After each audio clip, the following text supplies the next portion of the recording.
ఇక కేంద్ర మంత్రి రవనీత్ సింగ్ బిట్టు తన పదవికి రాజీనామా చేశారు. రాష్ట్రపతి ద్రౌపది ముర్ము రవనీత్ రాజీనామాకు ఆమోదం కూడా ఇచ్చారు. ఏంటి సార్ రవనీత్ సింగ్ బిట్టు రాజీనామాకు గల కారణాలు ఏంటి? అంటే చాలా కాలంగా వస్తున్న వార్త. ఇప్పుడు పంజాబ్ లో 2027 ఎన్నికలు ఉన్నాయి.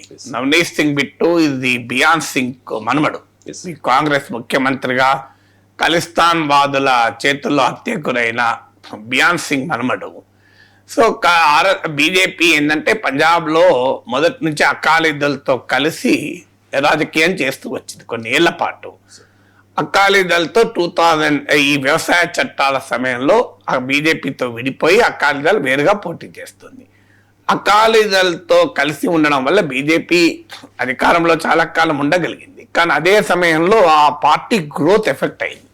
ఎందుకంటే కొన్ని సీట్లకు మాత్రమే పోటీ చేయాల్సి వచ్చింది. ప్రధానంగా Akali Dal Sikh and rural voters లో ప్రభావితం చూపెడితే మీకు బీజేపీ హిందూ అర్బన్ ఓటర్స్ లో ప్రభావితం చూపెట్టింది. మీకు అకాలీదళ్ రైతాంగంలో ప్రభావితం ఉంటే మీకు బీజేపీ ట్రేడర్స్ లో ప్రభావితం చేసింది.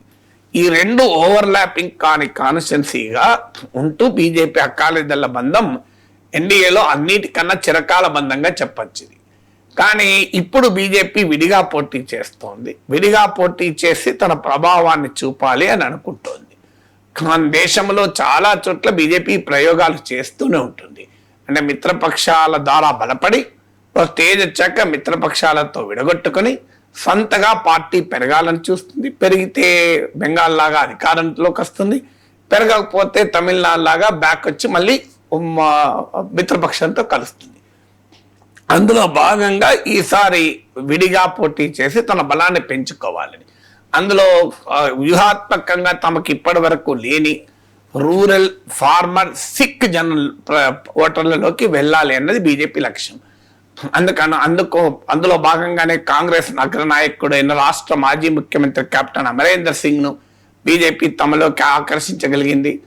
ఇప్పుడు మీకు ఆమ్ ఆద్మీ పార్టీ ప్రభుత్వం ఖలిస్తాన్ వాదులకు అనుకూలంగా పనిచేస్తుందని ఒక విమర్శ కూడా బీజేపీ చేస్తుంది. ఇప్పుడు బహుశా ఆ విమర్శను మరింతగా పదును పెట్టేందుకు బియాన్ సింగ్ తీవ్రవాదుల ఖలిస్తాన్ వాదుల చేతుల్లో ప్రాణం కోల్పోయిన రాష్ట్ర ముఖ్యమంత్రిగా ఉంటూ ప్రాణాలు కోల్పోయిన బియాన్ సింగ్ మనమని ముందు పెట్టడం ద్వారా ఒక బలమైనటువంటి మెసేజ్ పంపడం ఒక లక్ష్యం కావచ్చు. అలాగే ఇతర పార్టీల నుంచి తీసుకొచ్చి అరువు తెచ్చుకున్న నాయకులతో అస్సాంలో బెంగాల్లో బీజేపీ అధికారంలోకి కూడా రాగలిగింది. ఇక్కడ కూడా ఆయన కాంగ్రెస్ నాయకుడు నవనీత్ సింగ్ బిట్టు. సో అతన్ని పట్టుకొచ్చి ఈ మధ్య మీరు గుర్తుండి ఉంటుంది, పార్లమెంట్లో సమయంలో రాహుల్ గాంధీ పైన ఇష్టమైనట్టు మాట్లాడాడు. రాహుల్ గాంధీ కూడా తీవ్రంగా రియాక్ట్ అయ్యాడు. పెద్ద వివాదం కూడా జరిగింది.